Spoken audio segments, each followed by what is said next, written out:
За бүгдээрээ сайн бацгаана. Өнөөдөр бол 2024 оны 9-р сарын 28-ны хагас сайн өдөр байна. За тэгэхээр 2024 оны 9-р сарын 27-ны өдөр. За та бүхэн харж байгаа бол энэ 27-ны өдөр байна. Энэ миний Discord, Telegram сувг байна.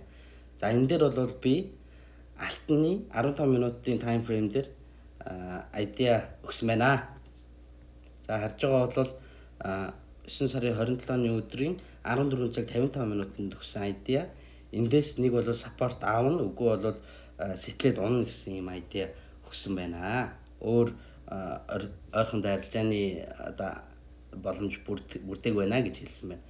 За тэгээд 27-ноос 28-ны шилжих шөндөө арилжааны бэлтийн явц одоо ийм байна. Яг одоогор бол алт. За эндээс бол хаяа эвдэн гэж бол хэлэхэд бол 50% магадaltaй. Ерөнхийдөө бол энэ хэмжээнд хүртэл өснө гэж одоо харж байна. Тэгээ мэдээж одоо энэ арилжаага break even болголоо. За тэгээ live trade хийгээч гэдэг хүмүүст одоо хэлэхэд бол энэ бол бас баг live trade шахуу аль хаа байсан энд явж яхад нь хэлсэн шүү дээ. Энд явж яхад нь хэлсэн харж байна.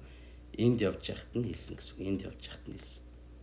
За тийм байна. Тэгээд арилжааны биелэл 50% тавьж байна. Тэгээ энийг хэлэх гэсэн.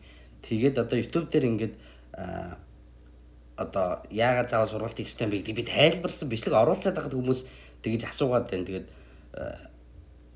арилжааны биелэлт одоо ийм байна. Тэгээд одоо би өөр юу хэлэх вэ? Ийм л байна. Арилжааны биелэл ямар тач нэг айдиа өглөө энэ хугацаанд өөр давхар илүүтэй болохоор тэгээд энэ арилжааны биелэлт бол ийм байна. Тийм. Ингээд болоод тэгээд дараачих айдианы дүүс Telegram утсан дээр өгөөд явна. Сургалтуудаа хүмүүстэй ороод явна. Сургалтын дээр болж үйл live trade хийхийг хичээнэ. Тэгээд тийм байна. Тэгээд ер нь бол бас нэмээд нэг юм хэлэх юм бол ерөөхдөө ингээд та нарын шүтэж явдаг арилжаачид ч гэсэн яг үнэндээ тансаа харуулдаггүй арилжаачид зөндөө байдаг шүү. Тэгээд тэрийг анзаараад хилээж тэд нартаа бас тийм ягаад хэлдэг вэ? Ягаад гэвэл итгэл үнэмштэй гэдэг байхгүй чи. Тэрнтэй адилхан тэдний арилжааны таамаг нь биелдэг байхгүй. Тэгээ одоо минийх ингээд бас биелээд байна шүү дээ. Би эндээс илүү одоо яаж баталж харуулах вэ? Ийм байна. Тэгээд сургалт маань 10 сарын 1-нд бүртгэлийн хугацаа дуусна. 10 сарын 1-ний дуустал бүртгэл явагдана. За тэгээ 10 сарын 2-оос Discord дөрөв дээр хичээлээ ороод явнаа. За тэгээд бүгдэнд анхаарлын тусаад баярлалаа. Дараагийн мэдлэгээрээ уулзцаая.